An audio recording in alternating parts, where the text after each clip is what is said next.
మంత్రులుగా, ముఖ్యమంత్రులుగా, ప్రధానమంత్రులుగా ప్రమాణం చేసేవాళ్ళు లోపల వాళ్ళ వ్యవహార శైలి ఎలాగున్నా బయట రాజ్యాంగం మీద ప్రమాణం చేసి సరే ఎవరో ఒకరి మీద ప్రమాణం చేసి వాళ్ళు చెప్పే మాటలేంటి, అందులో కీలక పాయింట్ ఏంటి, రాగద్వేషాలకు అతీతంగా పాలన చేస్తాము అని చెప్పి ప్రమాణం చేస్తారు. నిజమేగా? ఖచ్చితంగా అలానే చెయ్యాలిగా. ఖచ్చితంగా అలానే చేయాలిగా.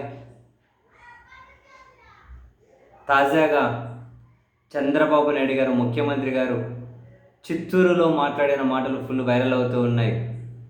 వైఎస్ఆర్ కాంగ్రెస్ పార్టీ వాళ్లకు డైరెక్ట్గా కానీ ఇండైరెక్ట్గా కానీ ఎలాంటి పనులు చెయ్యకూడదు అని ఒక ముఖ్యమంత్రి స్థాయి వ్యక్తి మాట్లాడడం ఏ విధమైన పోకడకు సంకేతంగా చూడాలో, అసలు ఆ వ్యాఖ్యలను ఏ కోణంలో చూడాలో నిన్నటి నుంచి అసలు ఈ పాలకులేంటి, ఇంత ఎక్స్పీరియన్స్ ఉన్న ఈసారి ఏంటి, డైరెక్ట్గా ఇంత ద్వేషాన్ని, వ్యతిరేకతను ప్రదర్శిస్తారా? వైఎస్ఆర్ కాంగ్రెస్ పార్టీ వాళ్ళకంటే మొన్న 11 సీట్లు వచ్చినప్పుడు కూడా 40% ఓటు బ్యాంకు అంటే రాష్ట్రంలో 40% మందికి డైరెక్ట్గా కానీ ఇండైరెక్ట్గా కానీ ఎలాంటి ప్రయోజనాలు చేకూర్చొద్దా? అంటే వీళ్ళు ఒక ప్రభుత్వాన్ని నడుపుతూ ఉన్నారా? లేకపోతే అసలు ఏంటి ఆ వ్యాఖ్యలు? అంతకుముందు జగన్మోహన్ రెడ్డి గారు ముఖ్యమంత్రిగా ఉన్నప్పుడు ఏమంటుండే ఆయన, కులాలు చూడం, మతాలు చూడం, ప్రాంతాలు చూడం, పార్టీలు చూడం, అర్హులైన ప్రతి ఒక్క లబ్ధిదారుడికి సంక్షేమ పథకాలు అందిస్తామంటుండే. ఇప్పుడు తెలుగుదేశం పార్టీకి ఇన్ని పత్రికలు ఉన్నాయి, ఇన్ని టీవీ ఛానళ్ళు ఉన్నాయి, ఇన్ని సోషల్ మీడియా ఉన్నాయి.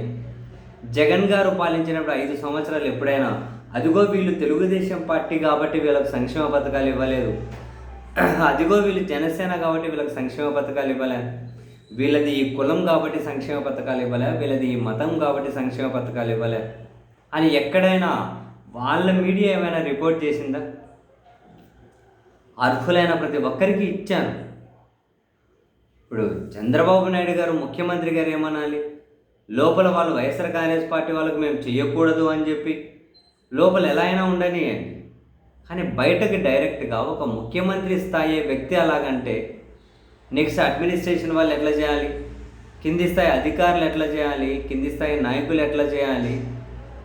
అంటే 40% జనానికి మేలు చేయొద్దా?